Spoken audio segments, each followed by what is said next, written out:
I still remember that morning clearly, a winter morning in Colorado. The wooden cabin I rented stood isolated among pine trees, blanketed in snow. No cars, no phone ringing, no good morning messages. Only the sound of wind slipping through the cracks and the crackling firewood in the stove, like the slow heartbeat of the world. It should have felt peaceful, but it didn't. I felt anxious, not because I was lonely, but because for the first time in years I wasn't someone in the eyes of anyone. No one needed me, no one checked on me, no one witnessed that I was alive. And I asked myself, if no one sees me, do I still exist? That's not a silly question, it's a crossroads. Because from that moment, I began to understand, most men aren't afraid of silence because it's sad, but because silence forces them to face themselves. And if you've ever had a moment like that, this video is for you. 1. The raw truth of silence. I used to think, as long as I stayed busy, I'd be fine. A packed schedule, endless messages, work, dating, friends, everything filled my calendar like life was more meaningful if I had no free time left. But that day in Colorado, there was nothing. No plans, no one waiting for me, no goal to pursue that day. And I realized something no one had ever taught me. Silence isn't empty, silence is a mirror. And it reflects the things I've avoided my whole life. I sat on a wooden chair by the window holding a cup of coffee that had gone cold. Snow was falling out there, beautiful like a painting. But inside me, another kind of storm was forming. I started to hear familiar whispers, not anyone else's voice, but the ones I had buried deep. Do you remember that girl from long ago? What about the dream of becoming a writer? That time you broke a promise to yourself, remember? No one said these things aloud, no one accused me. But each line echoed like a knock on the soul. Not loud, not angry, just real. And that's what makes most people run. They turn on the TV, they text an ex. They scramble to feel needed again, as if their existence only has worth when reflected in someone else's eyes. But if you dare to stay, if you dare to look into that unapologetic mirror, you'll see something the whole world is trying to hide from you. You don't need to be seen to have worth. You don't need to be loved to deserve to live. You only need yourself, awake, honest, and willing to face it all. Silence is not the enemy. It is a doorway. But only the brave dare to walk through it. And if you're still watching by now, maybe you are one of them. 2. The man who sat in the fire. I have a friend, his name is Marcus, and he lives in the suburbs of Minneapolis. A few years ago, he went through a divorce no one saw coming. His wife left after 12 years of marriage. His daughter went with her mother. The house that once echoed with laughter suddenly felt as cold as a rented room. I once asked Marcus why he didn't try to win her back, or at least dive into dating, or throw himself into work to ease the pain. He just smiled gently and said, I think it's time I learn how to sit in the fire, not to get burned, but to see what's real and what's just ash. Not everyone understands that. Most men, after a fall, look for an escape. Some run to the bar. Some run into someone else's arms. Some throw themselves into work like moths to a flame. And they all say, I'm fine now. But Marcus, he didn't run. He stayed. He cleaned the old house, cooked his own meals, turned off his phone on weekends, and every night he wrote in a journal. Not to publish it, but to talk to himself, a habit almost foreign to grown men. He wrote, Today I missed my daughter, but I know I have to be stronger so that when we meet again, I won't be a broken man. I used to think being a good husband meant doing everything she wanted. Turns out, the one thing I never did was understand myself. Silence didn't kill me. It taught me how to breathe.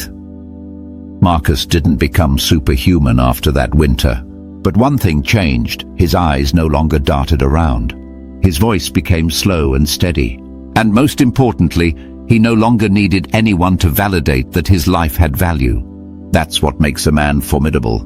Not because he raises his voice, but because he no longer trembles when he stands alone. He no longer lives to be chosen. He chooses himself even if no one else does. A man who dares to sit in the fire is a man who no longer fears his own light. 3. Detoxing from approval. The most dangerous addiction in modern society isn't alcohol, drugs, or gambling. It's the addiction to approval. And what makes it terrifying is that we don't even realize we're addicted. I used to open my eyes every morning and grab my phone immediately. Not because anything important was waiting, but because I wanted to know who messaged me. Did anyone like the post from last night? Am I still being remembered? And if there was nothing, a strange emptiness would swell in my chest. As if no one responded, my existence suddenly felt meaningless. It starts with small behaviors. Laughing when it's not funny. Nodding when you disagree. Spending time with people who leave you feeling empty. And gradually, you lose the ability to say no. You trade truth for likability. You trade yourself for a few fleeting rounds of applause. A man who lives like that isn't really living. He's performing. I remember once joining a discussion group at a workshop in Austin. A man, around 50 years old, formerly a senior manager at a major financial firm, spoke in a slow, choked voice.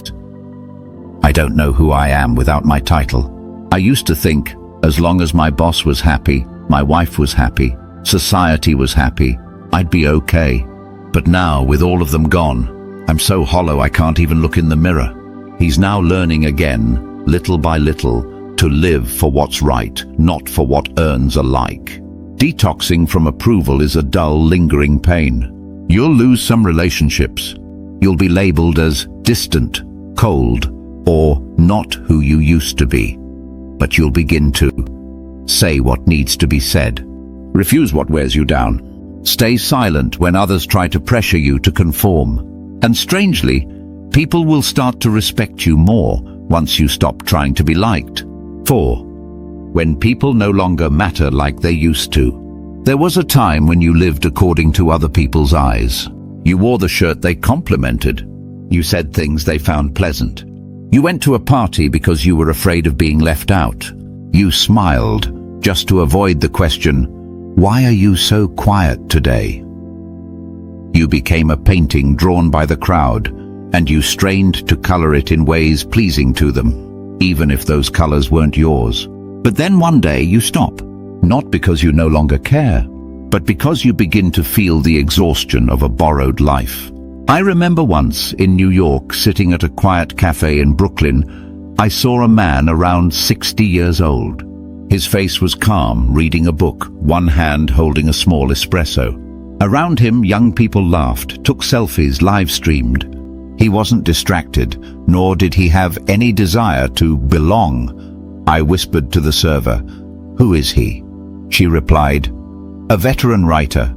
He used to be famous, then disappeared from social media for over a decade. Now he lives quietly, just writes, and never looks back." I suddenly understood.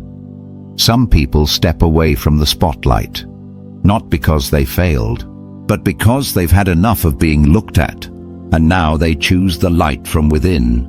When you stop seeking validation, you don't disappear. On the contrary, you emerge.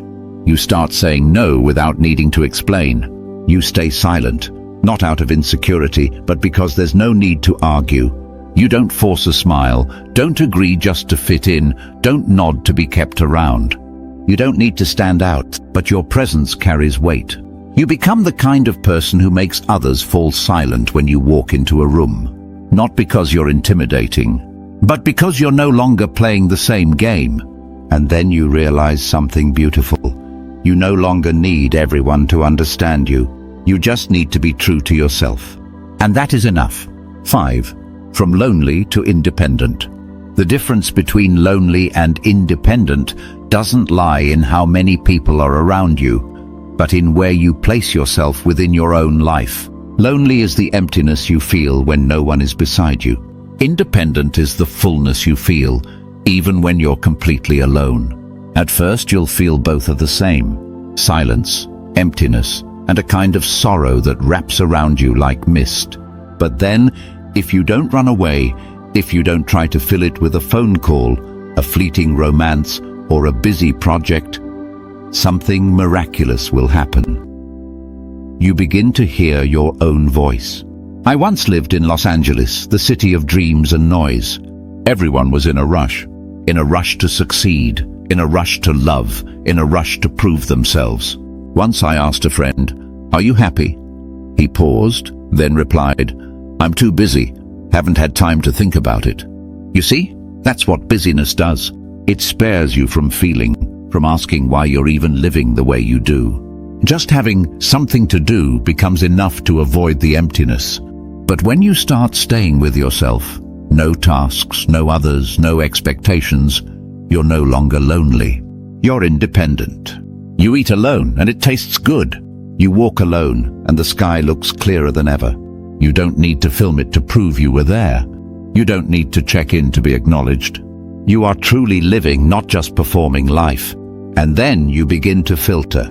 The people who exhaust you, you quietly walk away from. The shallow conversations you no longer try to maintain. The habits that once made you depend on attention, you let go of, little by little. That's not distance. That's awakening. Awakening to realize you're no longer living as a boy who needs to be comforted, but as a man who has learned to carry himself. You're not alone. You're getting stronger. 6. The man who doesn't need to stand out, yet is never forgotten. Today's world favors noise. People compete to speak louder, post more, and share constantly, as if silence means vanishing.